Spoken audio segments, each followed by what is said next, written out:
What's going on, everyone? Welcome back to YGOPD, your Yu-Gi-Oh! Professional Development, and today I have something a little bit different for you. Instead of a 2-minute tech, I've had a few things on my list I've been meaning to pick up, and I've slowly started doing that. I wanted to share with you all of the things I am essentially getting between now and Infinite Forbidden in about a month. A lot of stuff is slowly starting to creep up. I might be a little late on the bandwagon, like a few others, but nevertheless, I still wanted to share it. Thankfully, my channel I don't think is big enough to cause a buyout by any means, but I think it's still good enough to hopefully alert the few people that are here to go ahead and start picking things up if they are interested. So I'll go through and talk about a few things. First off, there's a couple things that I'll call out maybe that aren't out yet, but I wanted to still at least talk about a few different things. The first is obviously Fabled Lurie. If you're trying to play the Fiendsmith engine, you need at least one. And unfortunately, I think all printings are anywhere from $6 up now for just either the commons or the supers. They're slowly getting bought out. So it sucks because Melodius kind of had that same trend with Ostinato and a few of their commons like Schuberta. If you haven't gotten one yet, it really is worth it if you're going to play the engine to just go ahead and buy the one. The second thing on my list is Sprite cards. I moved some of these a while back, I think, and then now they're getting reprinted in the new Battles of Legends as Ultras. I think everything in there aside from Sprint. Sprint is really only going to be, I think, the gatekeeper to making this deck budget at maybe $15, but everything else now is only going to be maybe $1, a couple dollars at most. So yeah, this is your time to get those, especially if you want to do the whole ice barrier stuff. If you're interested in ice barriers specifically, you'll need just 1 and 1, I think, at minimum of the Magic Master here, and then 1 of the Freezing Chains, the Reborn, just to make the Toad line. If you want to do the full-on ice barrier stuff, I would recommend getting at least 3 of the structure decks. A lot of those never really flew off shelves. If you and a few others are interested in playing the deck, I saw displays of the structures, which is 8 of them for, I think, a little over $80, so not terrible with tax and shipping. You know, you're getting still about the $10 price point a piece. If you have maybe 2 or 3 other people that are interested in going in on this deck, that might be a worthwhile investment. Next card here is Power Filter. This is a side card I'm thinking will be really, really powerful going next format, especially for going first specifically. Neither player can special summon monsters with 1,000 or less attack. That hits the Fiendsmiths being at 0. That hits the Snake Eye deck.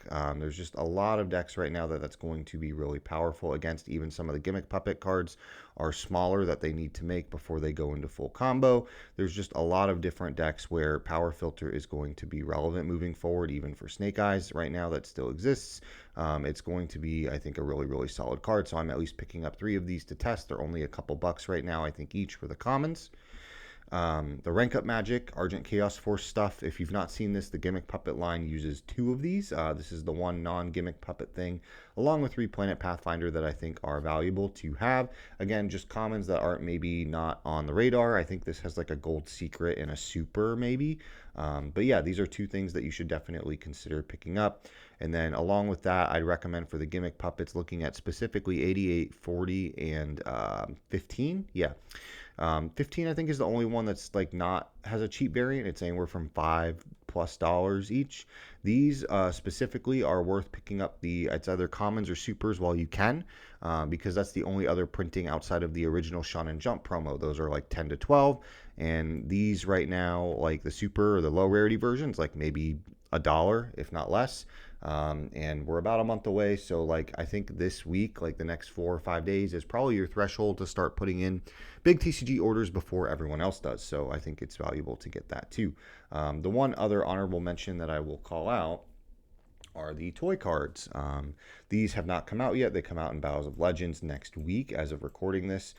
Depending on the engine, at minimum, you want 3 box, 1 soldier, and 1 tank. I don't think a ton of people are really going to go after these right now. I'm very interested in the Whitewoods deck. I've made a couple posts on the community group there on Facebook. If you've not seen any of the Whitewoods cards, they're really cool, coming out in Infinite. I think they'll be a nice maybe budget pick after prices settle, because again, everyone's just going to be obsessed with Fiendsmith and a few other things for now. I think this is a deck that's going to be worth exploring, especially at maybe the regional and local level. It'll be really, really cool and really fun. But that deck with Whitewoods is also really, really crazy. You need at least, again, 3 box, 1 soldier, and 1 tank. I'm personally now at 3 soldier, 3 box, and 1 to 2 tank. They're all ultras, so it's definitely worth just picking up a playset of each. You'd probably pay $5 for the 9 cards and be good to go with that. The last other card I'll mention in line with that is if you haven't picked up any rarity collection bulk that you're interested in, Magician's Souls is going to be a big one, especially with decks like White Woods, especially if you don't have the Horus stuff or don't want to pay for the Horus engine.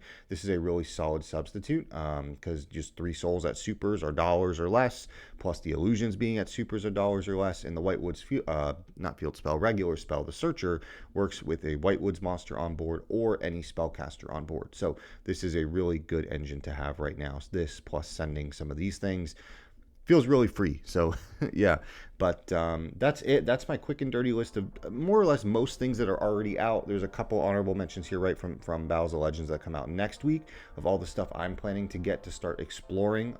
But take your pick out of this. Maybe it's some side cards, maybe it's a specific engine, maybe it's just some things you want to have saved for down the line in case they get bought out and you do want to play it, you got them at the better rate. But yeah, what are you looking forward to getting to? What's on your list both now and when new stuff comes out? But with all that said, I'll see you on the next one. Later.